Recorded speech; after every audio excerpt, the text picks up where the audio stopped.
أشهد أن لا إله إلا الله وحده لا شريك له وأشهد أن محمدا عبده ورسوله أما بعد فأعوذ بالله من الشيطان الرجيم بسم الله الرحمن الرحيم قال الله تعالى في القرآن الحكيم بسم الله الرحمن الرحيم إن تبدوا الصدقات فنعما هي وإن تخفوها وتعطوها الفقراء فهو خير لكم ويكفر عنكم من سيئاتكم والله بما تعملون خبير صدق الله العظيم. The verse which I have just recited translates as follows. If you manifest charity, in other words, you do it showing and openly, if you manifest charity, how excellent it is. And if you hide it and give it to the poor, it is good for you. And it will do away with some of your wrong deeds. And Allah is aware of what you do.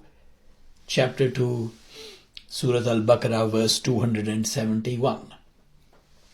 And another verse later on in the same surah, near the end, is as follows, quite well known.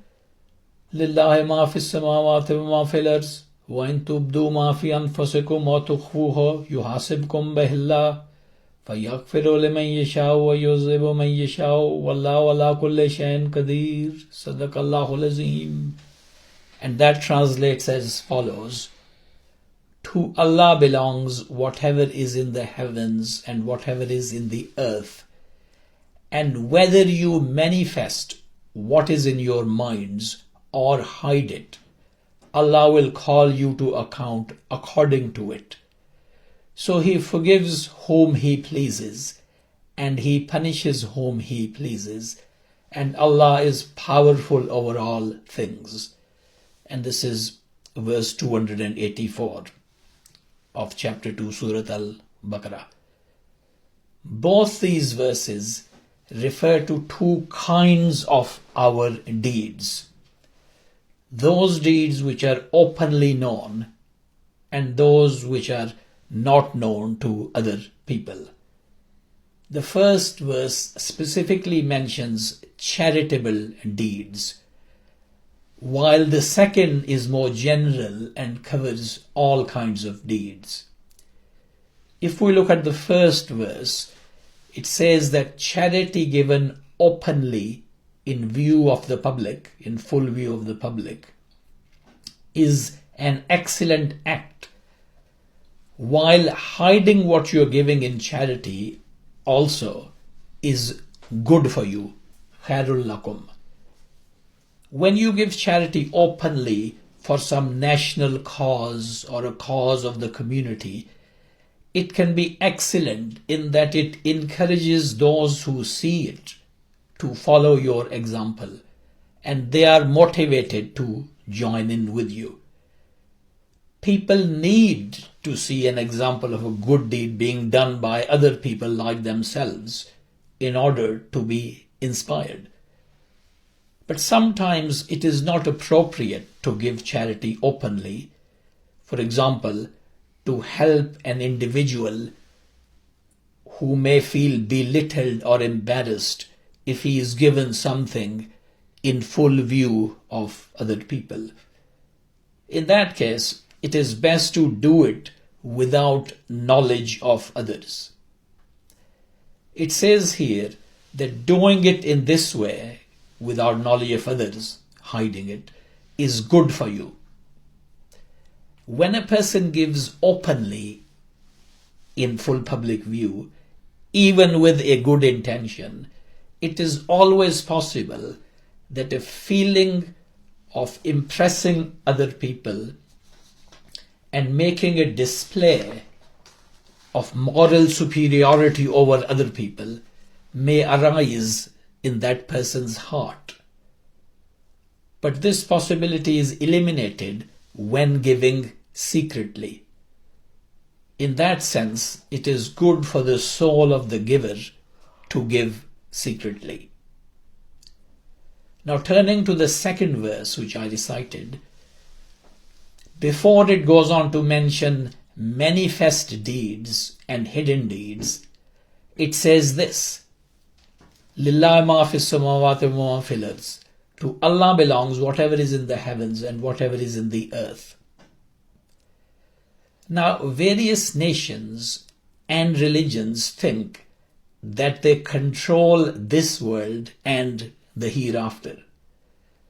Those nations which become rich and powerful fall into the trap of thinking that they are the special ones who have been chosen to own the world. Those people who follow various religions believe that they own the hereafter and that the good of the hereafter is only accessible by them or through them. But here we are told that all of this good belongs to God permanently and absolutely. It is no person's automatic right. For any nation to gain the bounties of this material world, it is only possible by following the principles which God has established for the material progress of humanity. And for the followers of any religion to gain the good of the hereafter, it is only possible if they follow the principles which God has established for the attainment of spiritual progress. These are not rights due to anyone because of their race, their nation, their place of birth, or their religion. And this is one of the meanings of this expression, to Allah belongs whatever is in the heavens and whatever is in the earth. Then this verse says, and whether you manifest what is in your minds or hide it, in other words, hide what is in your minds, Allah will call you to account according to it, according to what was in your minds. And this tells us that God will judge a person by what is in his mind. In other words, his intention in doing a particular deed. And there is a hadith, Innama yubasun naso ala niyatihim, meaning that on the day of judgment, people will be raised up, in other words, judged, according to their intentions. Niyatihim, their intentions. An openly done good deed, which appears on the face of it to be good, but done with a bad intention like impressing people, it will be judged according to the intention. The intention can be concealed from people, but it will be known to Allah. But this judging by Allah is not only after death on the day of judgment. A person who is doing apparently good deeds but with a bad intention, in the first place, he or she won't be getting the moral benefit and improvement of character from doing those deeds, which is the very purpose why Allah has commanded us to do those deeds. And then there is another point.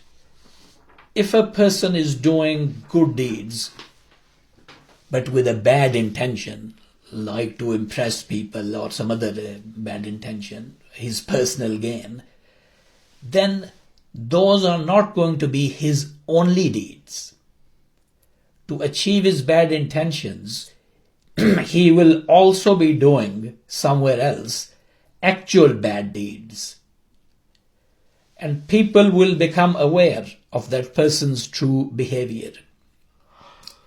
Therefore, it is not only in the hereafter that he will be judged and condemned by God, but he will be caught out by people in this life as well.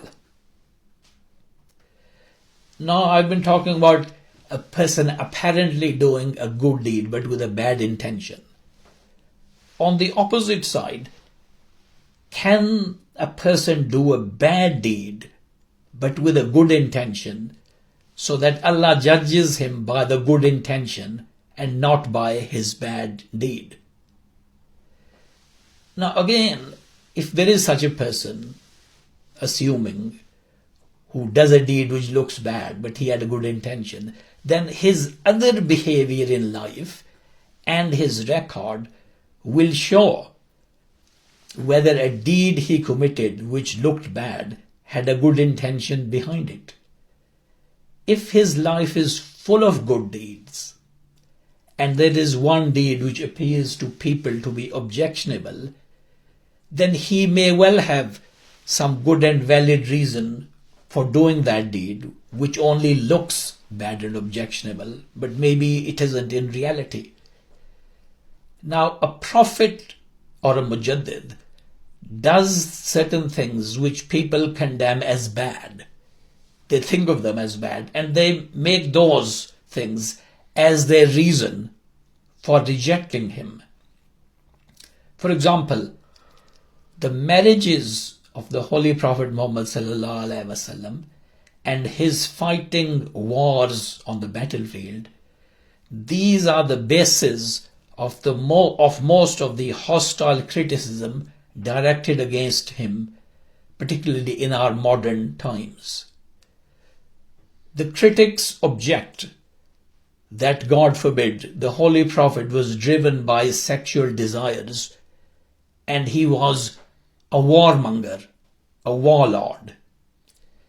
Yet what he did was done under Allah's command with noble intentions. And if you look at the life of the Holy Prophet Muhammad sallallahu alaihi wasallam as a whole, you will find that he was a person of the highest morals, and he was very chaste, and he was the complete opposite of a licentious man who is only after satisfying his sexual desires. The Holy Prophet's behavior towards his wives, his behavior of affection, sympathy, and understanding towards them, is again a testimony that he did not marry them for his bodily desires. Similarly, while he did fight battles, yet whenever possible, he tried hardest, he tried his utmost to be at peace and not to be at war. And he was merciful and generous towards his enemies whenever he encountered them. Now, just as with openly known actions, similarly with secret or hidden actions, a person does acts of goodness privately and quietly. Another person carries out conspiracies and intrigues against other people secretly. All these actions are secret, but just being secret doesn't make anything either good or bad. Allah judges by the intention behind these deeds. And this verse, which I'm talking about, teaches us that the good or bad of an action is not determined by whether the action is done publicly or done without showing it to people. But the good or the bad is determined by the intention behind it. Now, this may seem rather obvious to us, but in fact, this was one of the matters on which the Jews and the Christians went to opposite extremes. The Jews came to believe that only outward actions have any value. Religious duties, they thought, should be carried out with a lot of ceremony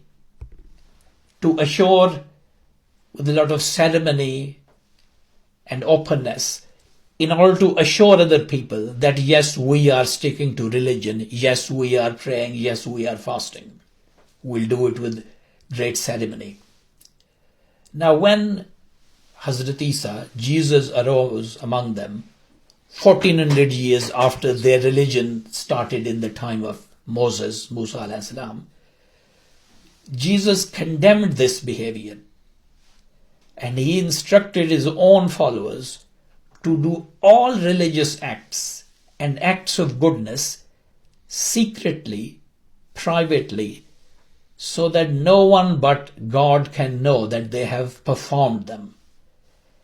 And he said about prayer, as recorded in the Christian Gospels, Jesus said to his followers about prayer, having said that you shouldn't pray for show, he said, "But you, when you pray, go into your room, and when you have shut the door, pray to your Father who is in the secret place." And about fasting, Jesus told his followers to fast in a way so that you do not appear to people to be fasting. And about charity or khairat, he said, "But when you do a charitable deed, do not let your left hand know what your right hand is doing, so that your charitable deed may be in secret."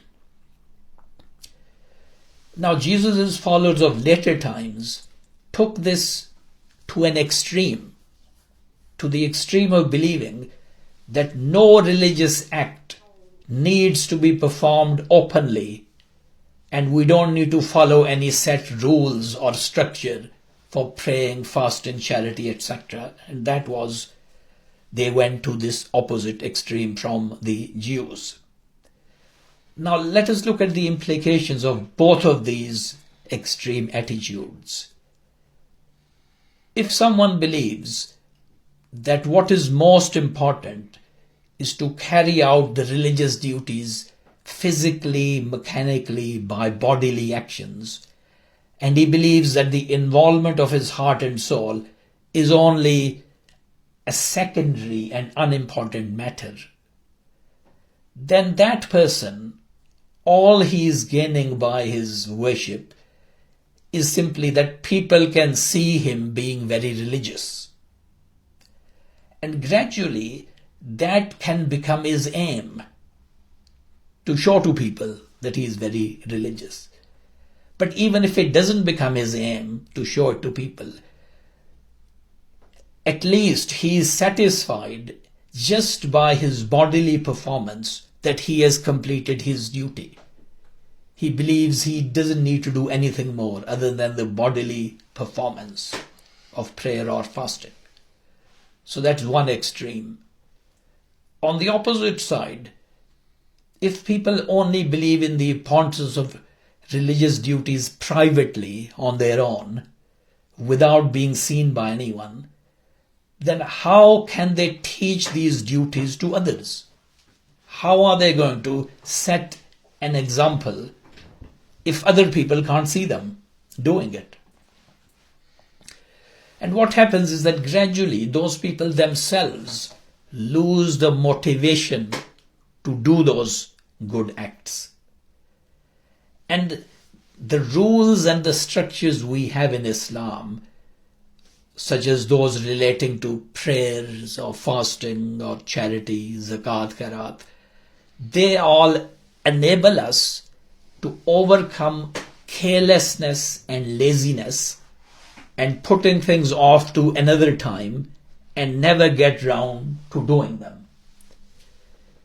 If the month of Ramadan hadn't been, or some other month, hadn't been fixed for fasting, and it was said you can choose any month in the year, people would be constantly, most of them would be putting things off.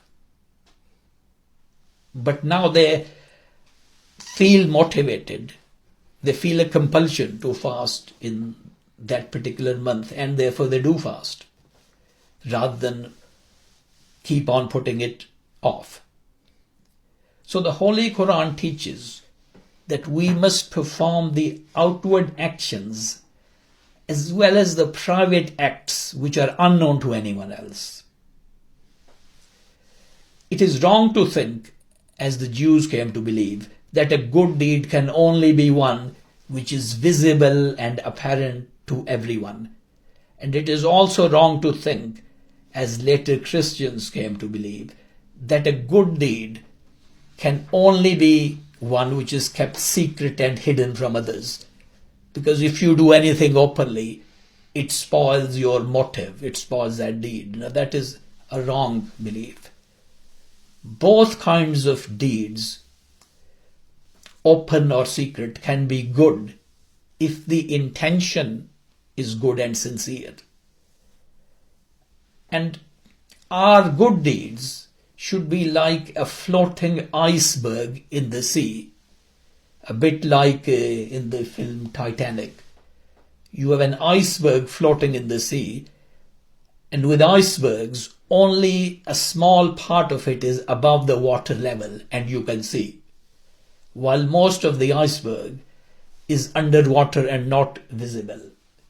So this is what our good deeds should look like, that some are necessarily visible and a lot of them are hidden and invisible. And lastly, there is this statement in this verse, فَيَغْفِرُ مَن يَشَاءُ وَيُعَذِّبُ مَن يَشَاءُ, that Allah forgives whom He pleases and He punishes whom He pleases. Now what this means is that no human being can claim to know that certain specific people will be forgiven by God and certain other specific people will be punished. What we can only know and what we can only teach are the ways which lead to forgiveness and the ways which lead to Allah's punishment. And even regarding the Holy Prophet Muhammad sallallahu alaihi wasallam himself, the Holy Quran says this to him: you, in other words, O Prophet, you have no concern in this matter whether Allah turns to them, meaning the opponents of the Holy Prophet, whether He turns to them mercifully or He punishes them. He forgives whom He pleases and punishes whom He pleases, and Allah is forgiving, merciful. So having said He forgives whom He pleases and He punishes whom He pleases, the particular attributes of Allah that are mentioned there are that He is forgiving and merciful. And this is chapter 3, Surah Al-Imran, verses 128 and 129.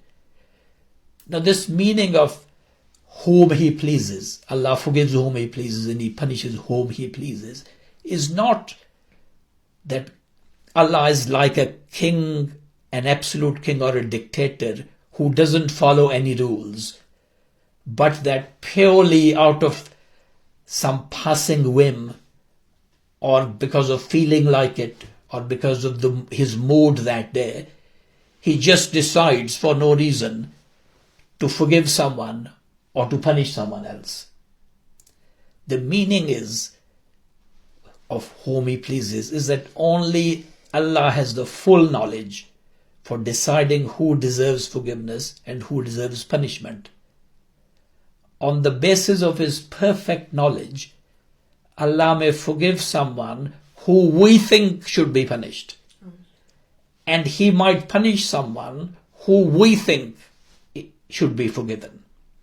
Because our knowledge is imperfect and Allah's knowledge is perfect.